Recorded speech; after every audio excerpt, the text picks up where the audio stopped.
no capítulo Espada e Paz, da obra Jesus e o Evangelho à Luz da Psicologia Profunda, onde Joana de Ângeles, mais uma vez, vai se aprofundar aí nessa proposta de Jesus, fazendo uma análise à luz da psicologia.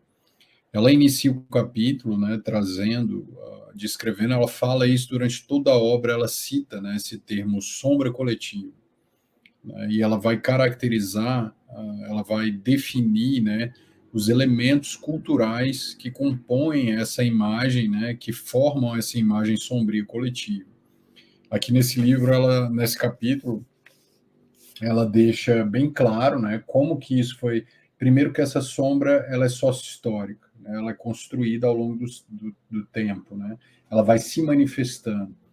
Ela é ela se manifesta, né, pela a união, vamos dizer assim, a comunhão das sombras individuais, né? São sombras experimentadas no nível subjetivo, mas que também geram uma vibração em nível coletivo na Terra, formando essa sombra coletiva, né? São imagens do inconsciente coletivo de cada criatura, né, que proporcionam a realização, a vivência dessas imagens no nível coletivo.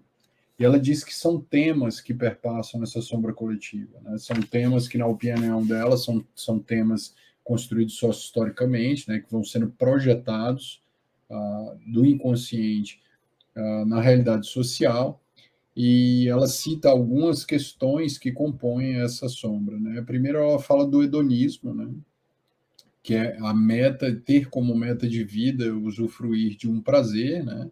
Inclusive buscar todos os meios para ter uma vida de prazeres, né, em todos os níveis, prazeres de, de, de toda ordem, né? Geralmente são prazeres do nível muito inconsciente, do nível muito instintivo, e que o indivíduo vai buscar esse hedonismo como uma meta de vida, né? Uma filosofia voltada para essa busca do prazer. Ela diz que o que caracteriza também essa sombra é a perversidade, né? São traços de perversidade, que é uma herança, né, da nossa origem animal, a perversidade, que já é um refino de uma agressividade animal que se manifesta de um ego já em desenvolvimento, o uso da força e da agressividade, através da força contra o outro, de subjugar o outro, de vencer através das forças da guerra, ou seja, o hedonismo, a perversidade, a força bruta, né, de deixar para trás cadáveres e corpos, né, em razão da força dos exércitos, da força física individual, da força militar, da força que não só ergue o doente, mas a força que subjuga e vence aqueles no qual a sombra é projetada, a sombra inconsciente que é projetada no outro país, no outro grupo polarizado. Então temos o hedonismo, a perversidade, a força, né, essa força inconsciente, que seria uma força desadaptada de funcionamento social. Ela vai falar da escravização, não só da escravização de corpos, né, deificando o ser humano, né, que nós passamos por isso em todas as épocas e infelizmente até hoje temos, né, escravidão até na área de trabalho, até em algumas regiões do Brasil a escravidão ainda existe, né, em alguns outros países também, né? Mas ela vai falar aqui em especial das escravizações ideológicas, né? Uma escravização que se torna uma verdadeira obsessão coletiva na mente das criaturas, que passa pela política, né? Passa pela economia, passa por preconceitos de raça, de credo, e ela vai dizer que essa sombra também passa por isso: hedonismo, perversidade, força e escravização da psique, das massas, né, através dessas ideologias políticas sociais das raças. Tudo isso é conduzido ainda, né, compondo, né, esse aspecto por líderes, né, impiedosos ou personalidades impiedosas e violentas, né, que usam como falam, né, tem uma fala, eles se posicionam na vida, não por um lugar de ser modelo, de inspirar a paz, de soerguer o menor, sendo que o maior vai cuidar, né, da lei de solidariedade universal. Mas é uma fala a partir de um lugar de um poder, mas não é qualquer poder, é um poder sombrio, né? É um poder egotista, um poder de dominação. Ela fala que isso é reforçado porque vira tradição, né? Isso vai acabando virando tradição e se torna algo transgeracional. São tradições ancestrais dominadoras do grupo social, e isso vai formando socio-historicamente essa sombra coletiva. Ela fala também que o patriarcado, né, entra formando também essa realidade, a busca, né, a vida gira no entorno da posse, compõe essa sombra, né? As paixões, o descontrole das paixões asselvajadas, as compulsões, né, que ficam ali no espectro do instinto, os impulsos, esses impulsos agressivos da herança animal, vão trazendo, né, vão compondo vibratoriamente a sombra coletiva do planeta. Junto a essas vibrações, né, que são atuações do indivíduo a partir de uma sombra inconsciente, vai formando essa sombra coletiva, paralelo a isso, né, na realidade de outra dimensão, na dimensão espiritual, né, conectado, plugado com essa vibração, existe a grande massa dos espíritos obsessores, né, das obsessões coletivas e individuais.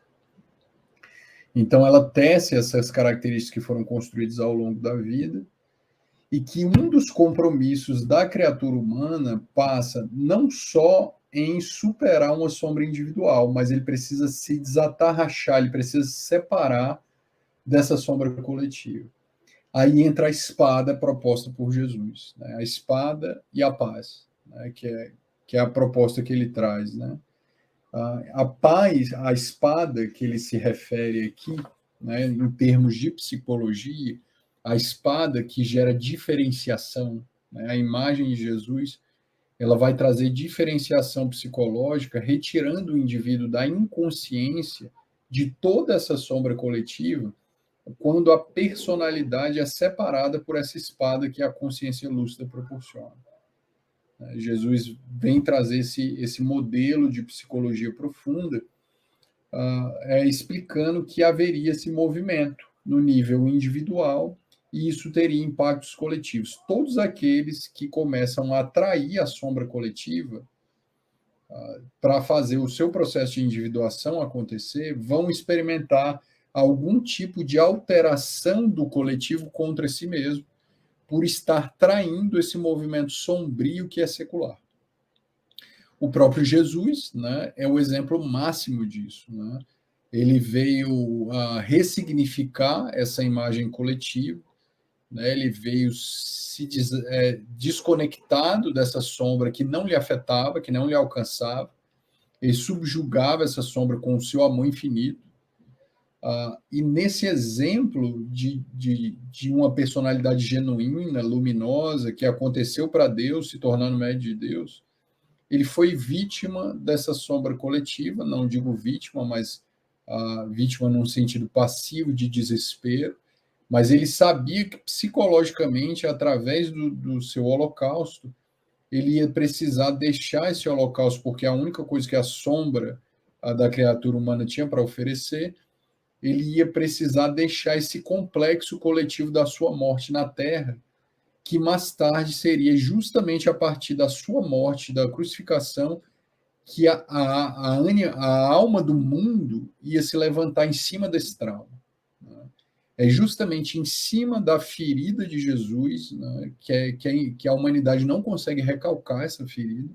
Ela é um drama do mundo, né, ela é um drama da humanidade. Essa ferida do assassinato de Jesus por nós é em cima dessa neurose coletiva que a psique da Terra vai mudar. Jesus deixou uma marca, um complexo muito profundo na Terra com a sua morte, né? Por ter se deixado conduzir ao sacrifício. Isso psicologicamente teve uma função para a psique coletiva da humanidade. E a partir desse complexo que se formou em torno da imagem de Jesus, o homem vai se identificar com Jesus, né? Vai buscar essa realidade. Esse assassinato de Jesus vai se tornar uma adoração no sentido positivo a Jesus, vai se transmutar, né? Então, essa neurose coletiva ela vai se transformar numa realidade psíquica que vai conduzir o homem à libertação de si mesmo. Então, quando ele fala da espada, né, ela até traz aqui no parágrafo, ela fala assim, ó, a espada referida por Jesus não seria utilizada pelos adeptos da doutrina, mas por aqueles que se oporiam, separando-os de tudo quanto amassem, de todos os laços e raízes emocionais, inclusive os da afetividade. Ou seja, aquele que se propõe a fazer a diferenciação da sombra coletiva, ele vai começar a enfrentar a literalidade da espada do bruto, porque vai passar por um estado de desconexão, é um parto. Sair da sombra coletiva é uma espécie de um parto, de uma iniciação, e isso vai se dar através de um processo persecutório. Aqueles que antes lhes partilhavam as ideias, a convivência, os exprobariam face à decisão tomada, ou seja, como ousa você atrair essa ancestral? Seja você na condição de escravo de poderoso que subjuga, qualquer movimento em qualquer instância dessa sombra seria então uma traição a essa sombra. É quebrar a ponte da transgeracionalidade. E isso traria reações emocionais. Então, essa decisão ela seria criticada e perseguida, né? Então, se separariam, abririam feridas profundas nas suas almas, dilacerando-lhes as carnes dos sentimentos. Ou seja, optando pelo caminho, o caminho do bem, o caminho correto, o caminho da paz interior, da edificação do reino, dentro da realidade proposta por Jesus, a caminhada excitaria ainda mais a sombra coletiva, não permitindo aquele que tomasse a decisão, fizesse a escolha da libertação, que ele saísse muito fácil desse pacto sombrio, ou um pacto sombrio com a coletividade. Então, isso abriria feridas profundas nas suas almas, dilacerando-lhe as carnes dos sentimentos. E eles a tudo aceitariam por honra e dedicação ao ideal abraçado. Ou seja, ante a reação da sombra, do posicionamento desse parto, desse deslocamento dessa nuvem sombria de obsessores e ideais sombrios que refletiam a criatura humana, nessa sombra coletiva, o indivíduo, para fazer esse movimento, não poderia fazer esse movimento sem experimentar, vamos dizer assim, essa dor, não vou dizer o sofrimento, mas essa dor, né?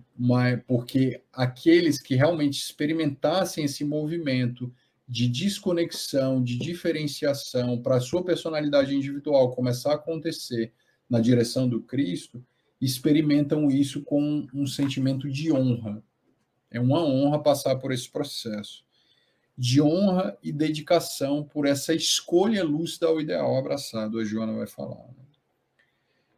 Ela diz que esse processo, né, a própria morte de Jesus, as marcas da alucinação ficariam na trajetória do pensamento cristão como fruto apodrecido da sombra coletiva, ou seja, vira um complexo. Ela traz essa imagem de um fruto que apodreceu e do impositivo psicológico. Numa visão mais profunda, a espada teria que ferir fortemente a ignorância, o orgulho, os preconceitos de cada adepto novo. Né? Isso significaria a vitória sobre a própria sombra, prevalecente no ser, não obstante tomando contato com a generosa fonte da sabedoria que foi Jesus. Né? Ele sabia que o sacrifício é mais poderoso do que o comando de um exército para matar. A voz silenciosa do martírio clama com mais vigor, dizia ela. Né?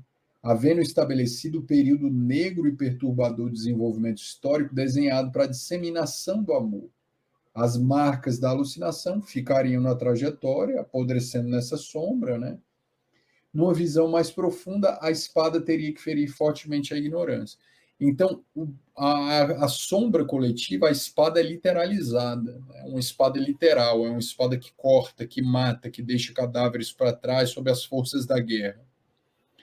Ela persegue, inclusive, aquele que opta pela espada simbólica do amor, a espada da diferenciação, a espada da separação da sombra coletiva, a espada do ego lúcido, a espada fálica, esse movimento fálico da energia masculina que corta, que separa, que causa diferenciação.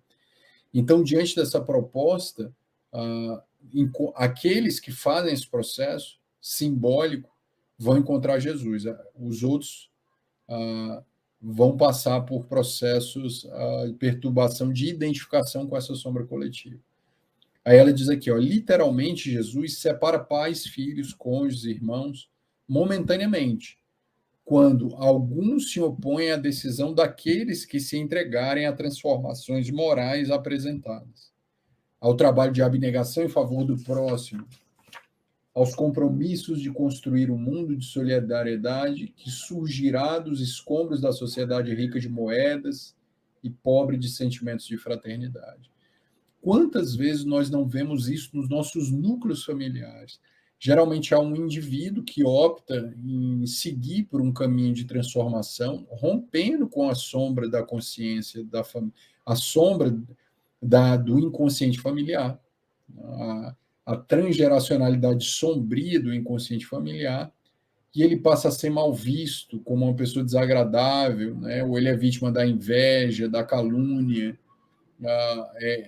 Existem muitas projeções da família que torcem pelo seu fracasso, muitas vezes acreditando não ser uma melhora real ou que não vai acontecer, ou apresentam propostas infantilizadas, como se esses indivíduos que são espíritas nesses núcleos familiares em perturbação, diante dos problemas que foram escolhas dessas próprias famílias, se apresentam no nível da chacota, do deboche, quando muitas vezes nos transferem na condição de espírita a obrigação de salvar-lhes dos processos sombrios escolhidos por eles mesmos, né? Então, é aquele momento em que todos nós somos espíritas na família, em algum momento ouvimos isso. Mas você não é o palestrante, você não é o espírita que entrega a cesta, você não é isso, você não é aquilo, naquele tom de deboche, do sarcasmo, de ser julgado por estar seguindo esse caminho, e que muitas vezes nós somos colocados pela própria família dentro dessa realidade, num estado de como se fosse uma falsa transformação, um falso moralismo. Então, todo aquele que desata a racha desse inconsciente familiar e dessa sombra coletiva, né, que passa também pela família, experimenta esse tipo de língua, de espada da família, da sociedade, em algum nível, né? Isso é visto até por alguns núcleos sociais, como se fosse uma espécie de um beato, uma pessoa cheia de castrações, como se fosse uma espiritualidade neurótica, né? A pessoa não bebe, não fuma, ela não tem vício, porque acreditam, né, aqueles tão neuróticos como que se relacionando com a religião, que é uma imposição, né, do espiritismo, ou que é algo imposto para poder seguir aquela religião, sem qualquer reflexão ou ato de consciência de que isso é uma escolha de separação da sombra, e que o próprio Espiritismo não deixa livre de fazer essa escolha. A escolha está no centro desse processo. Então, muitas vezes, a sociedade, nessa visão neurótica, ela olha para o religioso como um castrado, um reprimido, aquele que tem a vontade, mas vive castrando e se reprimindo na realidade do pecado. E graças à bondade divina, hoje nós temos a experiência religiosa espírita que é lúcida, é a experiência religiosa que passa pela psicoterapia, pela espiritualidade, pela transformação não castradora, sem pieguismos, sem falsidades, com sentimentos reais, falando da sexualidade, falando dos vícios, mas falando também das suas consequências, deixando o indivíduo livre para fazer as suas escolhas, sabendo que esses lugares são lugares de arrastamento que gerarão condicionamentos, que gerarão sofrimento, não por um pieguismo religioso neurótico inconsciente, mas por uma escolha consciente de libertar-se dos impulsos automáticos da sombra. Então fica essa proposta de Jesus dessa separação simbólica da sombra coletiva na rumo do processo de individuação, que é o início também da nossa crucificação em relação à sociedade em muitos aspectos. E aquele que escolhe isso, né, precisa bancar essa realidade em termos afetivos, e ela diz que o sentimento que vai surgir no indivíduo é a honra de estar nesse lugar, sem qualquer identificação patológica, de autopiedade, de vitimismo, de masoquismo, mas a honra do próprio holocausto, de se encontrar nessa realidade, mas ao mesmo tempo de se encontrar em paz de consciência, que nenhum momento essa sombra coletiva é capaz de nos fornecer através da sua proposta sombria, desadaptada, e que ainda precisa tornar-se consciente para a humanidade. Fica aí essa parte do nosso capítulo, né? E ela traz aqui para finalizar essa modorrenta paz, né? Não penseis, pois, que eu vim trazer a paz da terra, disse Jesus. Essa modorrenta paz que é feita de ócio e de cansaço, em termos de psicologia. Isso não é paz, né? Isso é a antessala dos processos depressivos, dos processos dos transtornos de ansiedade. Mas a paz dinâmica e gloriosa que é a conquista com a espada flamejante da autoconsciência, ou seja, uma espada simbólica, uma espada do processo de individuação, a espada que ao mesmo tempo é espada e é raio de luz, que separa a sombra da consciência, da sombra coletiva, dessa consciência egóica que quer se identificar cada vez mais com os valores de Jesus e dilui essa sombra que ela diz ser teimosa. É uma sombra teimosa, que insiste em ceder.